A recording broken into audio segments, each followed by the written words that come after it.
তো hey guys, যেদিন আমি টেস্টটি খাই সেদিন তারিখ ছিল 29শে ডিসেম্বর 2025। তো ভিডিওটা বানাচ্ছি 2026-এ। সেদিন ঘটনা ঘটে, ঝাড়গ্রাম থেকে আমি বিকালে আসছি বাঁকুড়া রাস্তায়। ঝাড়গ্রাম বাঁকুড়ার বর্ডারে ওঠানে আমার 8টায়। 8টায় একটা পুলিশ ওদের গাড়ির অনলাইনে কাগজ দিচ্ছে, আর একজন আমার কাছে আসে জিজ্ঞাসা করে যে লাইসেন্স দেখার জন্য। কিন্তু আমার লাইসেন্স ছিল না, লাল লাইসেন্স ছিল। তো লার্নার লাইসেন্স বলছে নিয়ে তো আর গাড়িতে রাস্তায় ওঠা যায় না। তো আমি বলি স্যার, লার্নারে আমি ট্রায়াল দিয়েছিলাম, 24 তারিখ ট্রায়ালে গিয়েছিলাম, 24শে ডিসেম্বর। 24 তারিখ ট্রায়ালে গিয়ে পাস করেছি। তো তাহলে বলছে লাইসেন্স নাম্বারটা তো পেয়েছেন, তাহলে দেখান।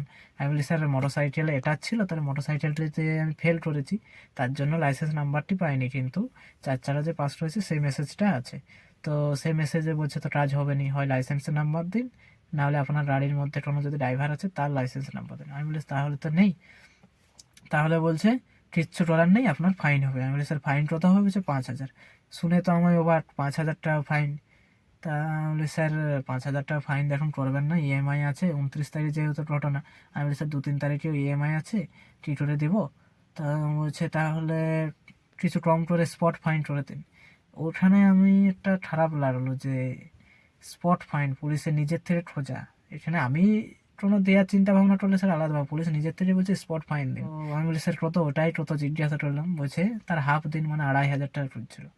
তো আমি বলি 2,500 টাকা এরকম? আমি বলি স্যার পাবো কোথায়? তাহলে বলছে দেখুন, কিচ্ছু করার নেই, 5,000 টাকা টেস্ট দিয়ে দেবো আমরা।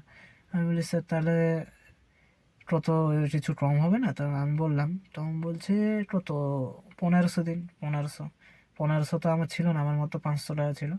তা বলছে 1,000 দিন। বলছে 1,000-এর নিচে কিন্তু হবে না, না হলে বলছে আমরা টেস্ট দেবো। তাহলে আমি বলি স্যার অত তো নেই, তাহলে আমার কিছু করার নেই। মোটামুটি আধ ঘন্টা আমার আটকিয়ে রেখেছিল, তারপর 5,000 টাকা ফাইন দিয়ে আমি চলে আসি। তো আপনারা এই ভুলটি করবেন না, কারণ বুঝতেই পারছেন 5,000 টাকার কেস। আর এই ভিডিও থেকে যদি একজনও শিক্ষা নিয়ে থাকেন, তো আমার 5,000 টাকা আমি ভাববো আমার উসুল হয়ে গেছে। তো এই কেসটি আমি লোক আদালতে যাব, না ফাইন জমা দিয়ে দেবো, না নোটিশ আসবে বাড়িতে, সে কী করব? তো আপনারা যদি কেউ জেনে থাকেন তো অবশ্যই আমাকে কমেন্টে জানাতে পারেন, আমি সেরকমভাবে পদক্ষেপ নেব। তো ঠিক আছে, এরকম কোনো আবার হেল্পফুল ভিডিও নেওয়ার জন্য চ্যানেলটি লাইক এবং সাবস্ক্রাইব করে দেবেন।